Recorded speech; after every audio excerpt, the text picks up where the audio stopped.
Item ಯಾವುದೇ ಇರಲಿ try ಮಾಡಿ ಆಚಿ ಚಿಕನ್ ಮಸಾಲಾ. ಆಚಿ ಚಿಕನ್ ಮಸಾಲಾ. ತಮಿಳುನಾಡಿನ ಪೊಲಿಟಿಕಲ್ ಥ್ರಿಲ್ಲರ್ನ ಇವತ್ತು 6ನೇ ದಿನವನ್ನು ನಾವು ಗಮನಿಸ್ತಾ ಇದ್ದೀವಿ. ಇಲ್ಲಿ ತನಕ ಕೂಡ ಒಂದು ದಿವಸ ಸಣ್ಣ ಪುಟ್ಟ ಪಕ್ಷಗಳು ಬೆಂಬಲ ಕೊಡ್ತೀವಿ ಅಂತಾರೆ, ಇನ್ನೊಂದು ಅರ್ಧ ಗಂಟೆ ಕಳೆಯೋಷ್ಟೊತ್ತಿಗೆ ಇಲ್ಲ ಅಂತಾರೆ. ಹೀಗಾಗಿ ವಿಜಯ್ ಕೈಮೀರಿ ಹೋಗ್ತಾ ಇದೆಯಾ ಪಟ್ಟ ಅನ್ನೋ ಪ್ರಶ್ನೆ ಕ್ಷಣಕ್ಕೂ ಸಿಗ್ತಾ ಇರುವ ಟ್ವಿಸ್ಟ್ ಹಾಗೊಂದು ಪ್ರಶ್ನೆಯನ್ನ ಹುಟ್ಟು ಹಾಕಿದೆ.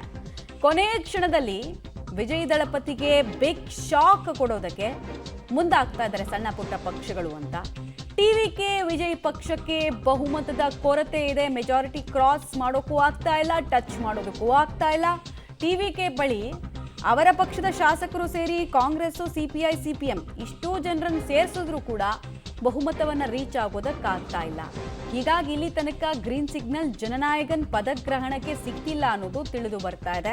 ಆಮೇಲೆ ಇನ್ನೊಂದು ಟೆಕ್ನಿಕಲ್ ಗ್ರೌಂಡ್ಸ್ ಏನು ಅಂದರೆ, ವಿಜಯ್ ಒಂದು ವೇಳೆ ಕಾಂಗ್ರೆಸ್ನ ಸಪೋರ್ಟ್ ಲೆಟರ್ನ ಗವರ್ನರ್ ಮುಂದೆ ತೋರಿಸಿರ್ಲಿಲ್ಲ ಅಂದಿದ್ದಿದ್ರೆ probably governor Vijay single largest party ಅಂತಲೇ ನೋಡ್ತಾ ಇದ್ರು. ಇವರು ಮೈತ್ರಿ ಆಪ್ಷನ್ ಅನ್ನು ಕೊಟ್ಟು ಇನ್ನೊಬ್ರು ಸಪೋರ್ಟ್ ಮಾಡ್ತಾರೆ ಅಂತ ಹೇಳಿ ಬಂದಿರೋದೇ ಪ್ರಾಬ್ಲಮ್ ಆಗ್ತಾ ಇದೆ. ಈ ಗವರ್ನರ್ ಕೇಳ್ತಾ ಇದ್ದಾರೆ, ಆಯ್ತು ನನಗೆ ಕನ್ಫರ್ಮೇಷನ್ ಕೊಡಿ, ಎಷ್ಟು ಜನ ನಿಮ್ಮ ಜೊತೆಗೆ ಬರ್ತಿದ್ದಾರೆ ಕನ್ಫರ್ಮೇಷನ್ ಕೊಡಿ ಅಂತ. ಸೊ ತರಾತುರಿಯ ಹೆಜ್ಜೆ ವಿಜಯ್ ಪಾಲಿಗೆ ಬಿಸಿ ತುಪ್ಪವಾಗಿ ಪರಿಣಮಿಸಿದೆ. ಟಿವಿಕೆ ಬಳಿ ಶಾಸಕರ ಸಂಖ್ಯೆ ಎಷ್ಟು ಕೇಳಿದ್ರೆ ಇದರಲ್ಲಿ ಕಮ್ಯುನಿಸ್ಟ್ ಪಾರ್ಟಿಯವರು ಕೂಡ 4 ಜನ ಇದ್ದಾರೆ, ಕಾಂಗ್ರೆಸ್ 5, ಆಮೇಲೆ 107 ಜನ ಟಿವಿಕೆ ಕಾರ್ಯಕರ್ತರು, ಟಿವಿಕೆ ಶಾಸಕರು. 107 ಅಂತ ಯಾಕೆ ಹೇಳ್ತಾ ಇದ್ದೀವಿ ನಾವು ಅಂತ ಹೇಳಿದ್ರೆ, ವಿಜಯ್ 2 ಸ್ಥಾನದಲ್ಲಿ ಸ್ಪರ್ಧೆ ಮಾಡಿರೋದ್ರಿಂದ ಅಲ್ಲಿ 108 ಇರಬೇಕಾಗಿದ್ದು 107 ಆದಮೇಲೆ ಬಹುಮತದ ನಂಬರ್ ಕೂಡ ಕಡಿಮೆ ಆಗುತ್ತೆ. 118 ಬಹುಮತದ ನಂಬರ್ ಬೇಕಾಗಿತ್ತು, ಬಟ್ 117 ಸಿಕ್ಕಿದ್ರೆ ಸಾಕು, ಬಹುಮತದ ನಂಬರ್ ಕ್ರಾಸ್ ಮಾಡ್ದಂಗೆ ಆಗುತ್ತೆ. ಅಲ್ಲಿಗೆ ಟೆಕ್ನಿಕಲಿ ಕೇವಲ ಒಬ್ಬ ಶಾಸಕನ ಬೆಂಬಲದ ಅಗತ್ಯತೆ ಇದೆ.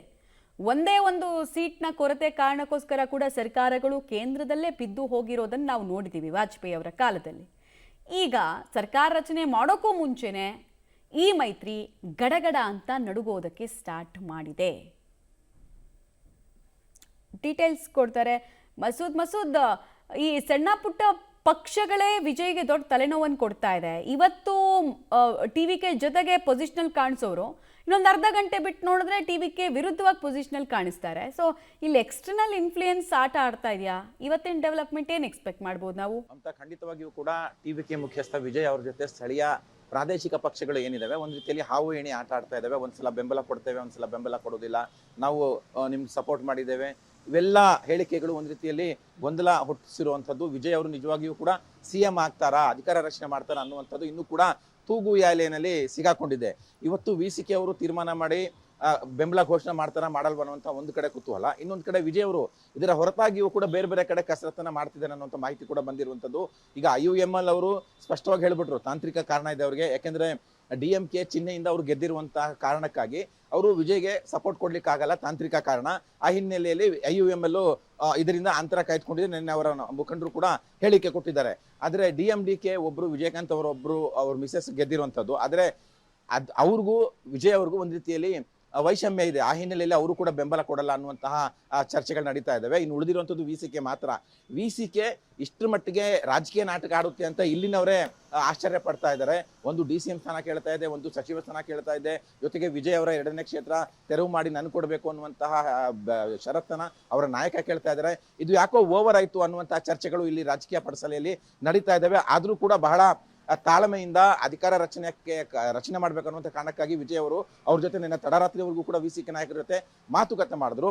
ಇವತ್ತು ವಿಜಯ್ ಅವರು ಏನ್ ತೀರ್ಮಾನ ತೆಗೆದುಕೊಂಡಿದ್ದಾರೆ ಅನ್ನುವಂಥದ್ದು ಇನ್ನೂ ಕೂಡ ನಮಗೆ ಗೊತ್ತಾಗಿಲ್ಲ. ವಿಜಯ್ ತೀರ್ಮಾನದ ಮೇಲೆ ನಮ್ಮ ತೀರ್ಮಾನ ಇರುತ್ತೆ ಅನ್ನುವಂಥ ಹೇಳಿಕೆಯನ್ನ ವಿಸಿಕೆ ಪ್ರಮುಖ ನಾಯಕರು ಹೇಳ್ತಾ ಇದ್ದಾರೆ. ಆ ಹಿನ್ನೆಲೆಯಲ್ಲಿ ಈಗಲೂ ಕೂಡ ಒಂದು ರೀತಿಯಲ್ಲಿ ಅಡಕತ್ತಿರೆಯಲ್ಲಿ ವಿಜಯ್ ಭವಿಷ್ಯ, ವಿಜಯ್ CM ಆಗುವಂತಹ ಭವಿಷ್ಯ ಮುಂದುವರಿಯುತ್ತಾ ಅನ್ನುವಂತಹ ಗೊಂದಲಗಳು ಮನೆ ಮಾಡಿರುವಂಥದ್ದು. ಇತ್ತ DMK ಒಂದ್ ಕಡೆ ಮೌನವಾಗಿರುವಂಥದ್ದು, AIADMKನವರು ಅವ್ರ ಶಾಸಕರನ್ನ ಮತ್ತೆ ಪುದುಚೇರಿ ರೆಸಾರ್ಟ್ಗೆ ಕಟ್ಟಿರುವಂಥದ್ದು, ಇವೆಲ್ಲವೂ ನೋಡ್ತಾ ಇದ್ರೆ ಇನ್ನೂ 2-3 ದಿನಗಳ ಕಾಲ ಈ ರಾಜಕೀಯ ಪ್ರಹಸನ ಮುಂದುವರಿಯೋದ್ರಲ್ಲಿ ಆಶ್ಚರ್ಯ ಇಲ್ಲ ಮಮತಾ.